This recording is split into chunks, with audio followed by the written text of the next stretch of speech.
Don! Ayo. Kamusta ka na, Don? Ayos lang. Ayos lang. Ito mga pakat pa rin. Oy! Buti namin mo. Sama kayo. Sinama mo pa kami. Siyempre. Si Iskandor.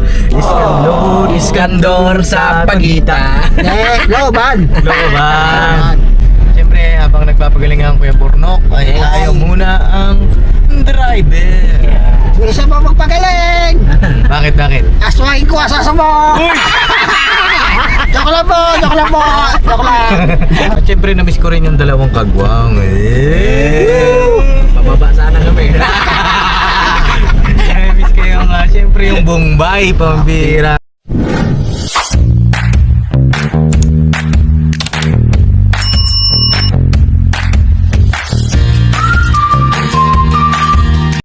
Mapagpalang araw po sa ating lahat. Welcome po kayo sa aking channel, ang Mom Fleurs Channel. For today's topic, syempre po, welcome natin ang tambalang Bongbay. Ayan, si Bong at si Bay Papaya. Na matagal din nating na-miss yung kanilang tambalan, lalo na sa vlog ni Papa Deans TV. Dahil nga, si Bong ay matagal na nagbakasyon.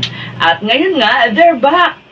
So, mapapanood po natin silang muli sa channel po ni Papa Deans TV, ang pogi at mabait na anak po ni Ka-Business na katulad ng kanyang ama ay lumilingap or tumutulong po sa mga taong nangangailangan ng Papa Deans TV po. Kung hindi pa po kayo nakakapag-subscribe, pakisubscribe po.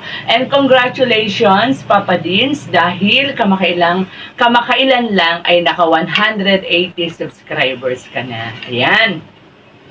So, going back po sa Bongbay, talaga pong naaliw ako dito sa vlog na ito ni Papa Deans, lalo na po nung first part, dahil wala ka po talagang gagawin dito kung dito mawa, dahil dito sa mga sundutan o yung batuhan ni Bong at saka ni Bay Papaya. Si Bay Papaya hindi pa nga masyado no? Hindi kagaya ni Bong, talaga siya yung umaariba dito. Ang dami niyang mga jokes dito. Sabi nga ng mga viewers, mga comment dyan, talagang kumbaga, nasa element niya si Bong. Ang saya niya, handa siyang sagutin yung mga tanong sa kanya ni Papa Deans, ni Bay Papaya, nakikipagbiruan siya.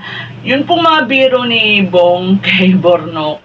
Huwag niyo pong seryosohin yun, nagbibiro lang po siya. Ito po ay para lang, siguro, kung halimbawa nanonood si Burnok, ay talagang maging, parang maging way yun para yung anong tawag dito, para manumbalik yung sigla, 'di ba? Binibiro, pinapasaya lamang ni si Burnok, lalo na itong si Bong. Kasi baka mamaya paggulan pa yan ng mga bashing. So, very obvious naman po na nagbibiro at nagpapasaya lamang po si Bong. Si Bay Papaya, parang napansin ko medyo pumayat siya, no? Pero natin to worry naman siguro yung pagpapayat ni Bay Papaya, kasi dapat naman talaga, no, medyo diet sa pagkain. Resulta po siguro yun sa pagda-diet sa pagkain, kasi nga di ba, kamakailan medyo tumataas ang BP, kinakailangan talaga na medyo mag-diet ng konti para sa ating health. Okay lang na hindi masyadong mataba, basta ang importante ay healthy. Aanhin natin ang mataba kung hindi naman healthy.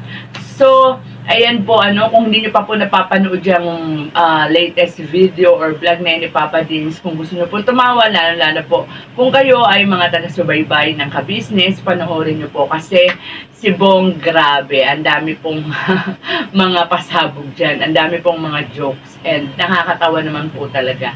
So, with that, mga Ka-Business, Papa Deans, mga Papa Deans TV, mga kapapi, sana po ay muli subaybayan at suportahan po natin Ka-Business Official, Ka-Business Family, Papa Deans TV, at sana po kami rin pong mga reactors ng Ka-Business ay inyo rin pong masuportahan. Salamat po and God